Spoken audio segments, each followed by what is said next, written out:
Hello, ladies and gentlemen. Welcome back to the channel. Today was a very interesting day at the Chennai Grand Masters Round 2. It was a long stream. It was 5 hours of play. We had some very interesting games and some not so interesting games. 3 draws, 1 result, the same as yesterday. And we've got a breakout leader already. So, the first game we have is Hans Niemann versus Nihal Sarin. Hans playing d4. Nihal playing knight to f6. Of course, yesterday, Nihal was playing Gukesh and had a really kind of easy going of it. Gukesh doing very well to hold the draw there. World Champion will be playing Alireza Firouzja later. This is a version of the Nemso Indian defense where you get a really big center and you play f3, but we get the queens traded off very, very early. This has been played quite a bit before. Black gets the bishop, not gets the bishop back, gets the pawn back. And now basically, white hides their king, and you play chess. The players have obviously thought before they've got to this point, but I mean, there's not a great deal of pressure you can exert so far. The knight getting pinned can be a bit of a problem here. So this bishop is really well placed, and Nihal Sarin again, kind of out of nothing, creating something. But Hans does what he can do. So he takes this, and it looks like you can win this. Apparently, Hans Niemann is better. We get takes here. So the bishop sacrifices itself. Nihal Sarin sacrificing a bishop because he's fairly certain he'll be getting this knight back. So takes. Now the knight takes on g4. You might think this to immediately put pressure, but there might be, if I'm not mistaken, was there a tactic that refuted this? Because I think the problem is there's always back rank. So yes, bishop d4. Bishop d4 will dispute everything. So bishop d4 interrupt. And it's a really cold shower. So for that reason, we get knight takes g4. The bishop now moves. We now play knight to c6. And Hans Niemann is just up a piece. It is for a couple of pawns, so black always has compensation. And this is very good compensation. We get these exchanges down. And here, Nihal Sarin had a really good chance if he played the move a5, just continuing to break at everything white owns. Playing g6 is a bit slow. White is winning. So Hans Niemann needs to make the most of this chance. He's up a piece. But it's not easy because look at how quickly Nihal Sarin can activate his pieces and cause meaningful problems. The thing is, Hans is up a piece, yes, but they're tied together. And Nihal has got pawns that can become a real handful for Hans to deal with, and his advantage, while 1.8, he's struggling. So the black knight disappears, the white knight disappears, but now we get a rook to d2. Now we come back, and now the king comes, and now Nihal Sarin has got a choice again. He can play the move b4, which looks really good. You start really creating threats against the white king, or you can bring your own king. He decides to go for b4, which is slightly inaccurate. We get a4, now rook a7, now the king comes to b3. You go here, and Hans Niemann here has got a minute and 42 seconds. If he finds the right move, he is completely winning. He can play rook to e2, or he can play knight to f3. These are the two choices.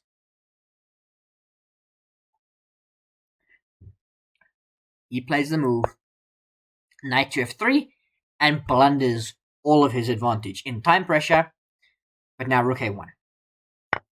And even though you can get this, I give you check, and you cannot run away. Check, I mean, your king is very close to getting mated. Eventually you do, but this is a draw. This is a draw. The two rooks basically cancel out, and your knight will not be able to stop all the pawns by themselves. So white has to be really careful. We trade off a set of rooks, and the black king is pinned and very passive, but only for the moment. Black has enough counterplay on the white king, on the white pawns, and eventually Hans Niemann will just have to relent. The fact he's up a knight is not enough in this particular case. It gets harassed, and it doesn't quite have enough mobility. The black king can't make progress, so that's why Nihal Sarin can't even try to play this for a win. So both players try and do what they can. For quite some time, this game went on and on and on, but there's nothing to be done here. There really is. Eventually, we're going to get a pawn break at some point, but you can't trade rooks. You've got to trade rooks the right way. And look, the knight got from passivity all the way here and looks like it could create some threats. These black pawns, man, are so strong. Nihal always has that counterplay, gives a check, now he's in here. And look at this, g5, he's cracking through. And you have to be very precise here as Hans Niemann. Thankfully, he is. He brings everybody back, he brings the knight back, and the pawns get traded off, and this will, and forever will be a draw. Once the final black pawn falls, the only way to win this now is to somehow win the white rook, or for white to win the black rook, and neither of those are going to happen at the Super Grandmaster level. Hans, to his credit, he's up a piece, he's up a knight, he has to play this out, and force Nihal to defend correctly. And we're now at 160 moves. So, you know, they're playing, but Hans Niemann missed his chance. And this is a draw. He's going to force Nihal to defend this, but at some point you're going to run into 50 moves. And on move 132, the game was declared a draw after rook to e1. I can't remember if it was threefold or if it was 50 moves or something. A really long game, a really interesting game. Hans Niemann had a really, really good chance. It was like +2 according to the evaluation. One minor mistake, he allowed enough counterplay, and once all the pawns were on the same side, it was going to be really difficult. Once they all got traded, it was a draw. He forced Nihal to defend, but I mean, these guys finished up 15 and 14 minutes. So, we move on. Alireza Firouzja versus the reigning world champion Gukesh, who yesterday got away with a draw. Alireza picking up a victory. We have a Spanish, a Morphe defense, and then a main line. Bishop e7, rook e1, b5, like a really good main line. Rook e1, and now h3. I don't know if this is one of the anti-marshals, because obviously if you play c3 here, you are inviting a marshal gambit. So we have bishop e7, d3, d6, bishop d2. It's a very maneuvering game. We saw, I was talking about yesterday, the knight going back to b8 because it wants to go to d7. Knight to c3, now c6, takes. The rooks get traded off, and it's a very balanced position. You can see the bishop's coming in. We get a bishop trade, a rook going back to f8, and it's a very maneuvering game. It's a great game for Alireza to play. Why? He's up 20 minutes on the clock after 18 moves. Gukesh has been very slow on the clock. Very, very slow. He doesn't seem to be in great form. He always seems to be out of preparation. So I don't know if he's holding stuff back, or he's just not as well prepared, it seems. But he gets his queen to Alireza gets his queen to h6. Gukesh's position is very resilient. He's got some dark squared weaknesses, maybe, but there's no dark squared bishop that got traded. His knights are a bit passive, but they can get into the game, and Alireza's knights also for the moment can't do much. So maybe he wants to open up this bishop in the future, maybe play d5, or he could play c5, and now never allow Alireza to get d4. So he puts his knight on c5, the bishop goes to a2, now we have bishop to c8, Gukesh is down 36 minutes. We have knight to f3, and now b4. Where do you put the knight? Knight goes back to d1, it might be rerouting then over here to e3, but again, for what futures? Gukesh seems to have done everything right. We have queen a5, now bishop to c4, and now b3. Pawn sacrifice. Alireza takes it, takes, and now look at this. We're going after that. We created a weakness, and it is now +1. It is now +1. This wasn't quite the right plan from Gukesh. Alireza here has a chance to really get himself a lead. If he plays one of the moves, either knight to f1 or queen to a4. One of these moves is good. One of these moves is inaccurate. He plays the inaccurate move, queen to h4. It looks good because you're putting pressure on the knight. But I can just play knight to h5. And the thing is, you never committed to a g3 move. So my knight could get here and then put enormous pressure on the white position. Gukesh has found his way out of the problems. The time situation is balanced. Now we have queen to e7, and he just has to find one more accurate move, but he doesn't. He continues with knight to f4, and he misses. Queen takes, knight takes, rook to b1. Now he must be accurate again. He's not. It's not the first mistake they get you, it's the second one. We get knight to d2, kicks out the queen. Alireza blunders. Knight dc4 is wrong. Here he could play rook a2. Rook a2 gets in on the ranks, and so on and so forth. It's a much better move. Knight dc4 is not quite there. Knight to f4 back. King to h2, it's still very much balanced. Rook to c1, now Gukesh must be accurate. He can take the knight, or he can move his rook. He decides to take the knight. Now, how do you capture back? How do you capture back? Alireza, 1 minute on the clock. How do you capture back? He captures with the knight, and that's wrong. Rook comes in. Again, Queen's got two choices. These guys were not playing perfect chess, and these are two of the best players in the world, but time pressure is a thing. Queen b3 looks brilliant because you're attacking this, you're attacking this, you're attacking this. You're attacking everything. You're also defending this diagonal. And you're threatening at some points to go along this rank.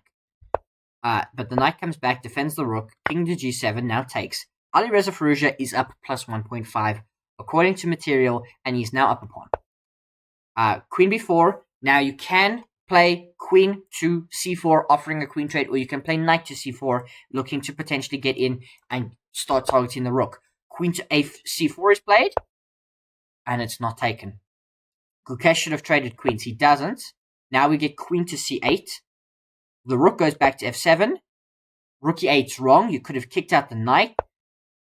But Gukesh had multiple chances to try and rectify what was happening in this game. He doesn't. Queen e7, rook e7 now is not the best defensive resource. Queen d8. Alireza misses another chance, but he's still winning.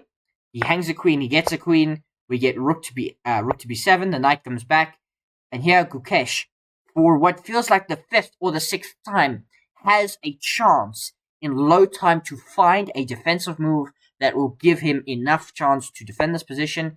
He doesn't. He plays rook 96, and now b4 comes. And even though you get f5, my rook comes to c6, and everything is heading downhill for Gukesh. Alireza trades rooks. It's a bold decision, but it is one that is probably ultimately going to pay off. He defends his final pawn. He plays f3. He still has hope of winning this game. He's still up a pawn. It is advanced.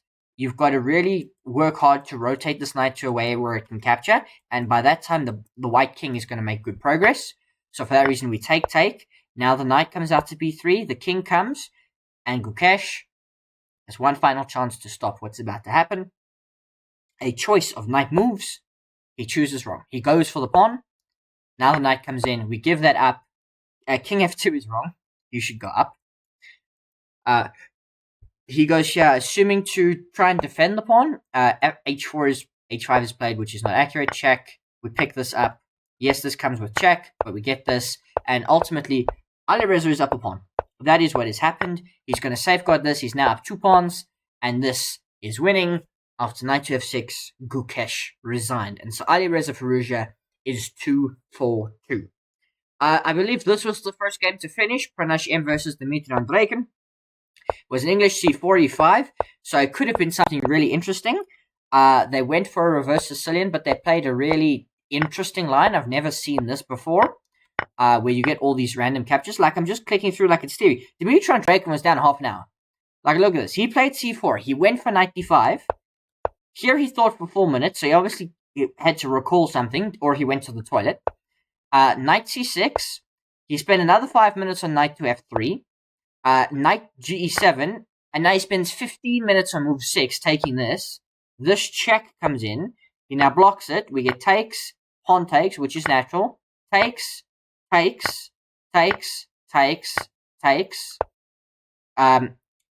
G3. And now for the first time on move 11, Pranesh fought. For the first time on move 11 in an opening like I've never seen before. This is absolutely ridiculous.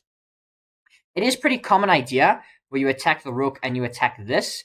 And so you probably have to play like f3, and then if captures, you get like a move like e4 or something. But it's a really wild opening. You can see Andreikin clearly down in preparation. But he gets this really interesting move, queen c3. Queen c3 is a disgusting move because it hangs a rook. Cleanly hangs a rook. But there's queen takes g7, rook f8, 5, check. Here, queen f6 will force a repetition. But if not, you might begin to worry then about like the queen getting trapped. The black trapped. The black queen can always get out, but this is a draw. This is a draw, a way to draw it by repetition.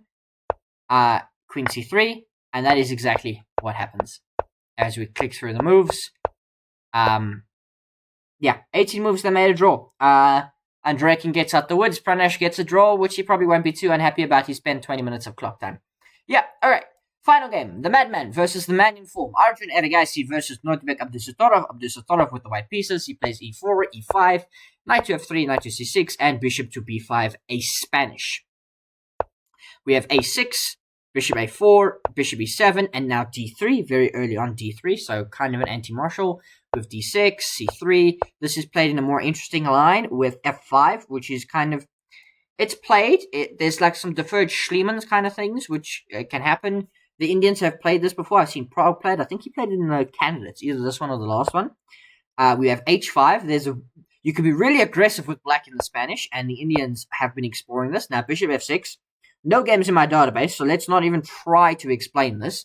Haven't developed this knight. Haven't developed the king. Exposure on these light squares. This is weak, but you're fighting for central control. There's all of these things coming out. And the thing is, white would love to play short castles, but with all of this coming, it's really difficult to play short castles, which is why we get a move like knight to a3. Now queen e7. Now the knight comes to c4, and now f4. And now Nodirbek already is under pressure. It's already better for black. He's down on time. Either he saw this from a distance or he thought about it. And he can play h4 here, which looks silly because it looks like h4. You hang a pawn. h4 is the best move. It looks like you're just weakening everything this side. Obviously, you won't take now because that loses like clean a piece. But you just make everything weak. But it's the best move. Because a move like g3 is no good. It's no good. g5. Arjun is just attacking Nodirbek, and he's going to have to find something because it is minus 1.4, and it is heading south fast. Now he plays h4, so he thought about it in this move order, but now bishop g4 comes. Queen e2, long castles, bishop d2, knight to h6. It is so close to just everything falling apart for white. If you're Arjun Erigaisi, you're thinking, where's my knockout blow? How do I win this game? How do I win this game? We get takes. Short castle, long castles rather. So now, same side castling. Arjun has got 7 minutes of time advantage, a -2 position. But you can see on screen he's got two choices. He can play rook to f8, which just puts all of the pressure. You're about to open the thing. Or you can bring the knight to a more useful square and play the move knight to f7. Arjun decides to play rook to d to f8, which looks so natural. But knight to f7 was better. The reason knight to f7 was better is because after a move like king b1, there's now bishop h6, and now you're really putting the pressure, because let's say rook h4. There's queen d7, g takes f4, e takes f4, now rook g1, and you're putting still so much pressure. The knight's coming in, and you're going to have a really easy game, rather, if I can get the words out. Rook gf8 is a bit too slow, because now I get rook fd1. Yes, you can double, but I take. I bring the knight back, take, pawn takes. The rook attempts to double again. I get the queen out the pin, and Nodirbek just had enough time to get out of any crazy chaos. The bishop comes through a bit. We kick it out. We kick out the knight, and we get the knight out the way. Ultimately, we offer a rook trade. The rooks just stare at each other for a bit, and now black has got two choices: trade the rooks or bring this bishop back. We decide to bring the bishop back. Not the most accurate, because there is this fork, kind of. Takes. Which rook move is the best? Not this one?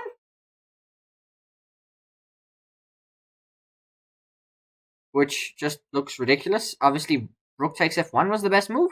I don't know what happened. So, rook takes f1. I'm pretty sure rook takes f1 was played. I'm like 90% sure. I don't know if it was a variation someone was calculating, but everything here looks like I don't think this could have been played. Surely rook takes f1 was played, right? Surely this was played. Queen takes f1, and now I don't know. Knight g6. Like, this just looks like a variation. So this game ends in a draw. I'm going to turn on results, because I've got no idea what happened. This game ends in a draw. There's something wrong with the annotation, is all I can tell you. I think after rook takes f1, they might have agreed to a draw. I don't think so, because the live board finishes a lot different. So, like, if I go to the end of the game, it looks like this, which I don't understand. So I'm fairly certain there's a problem with the annotation. So if I click to the beginning of the game, and I click to the end of the game, it looks like this.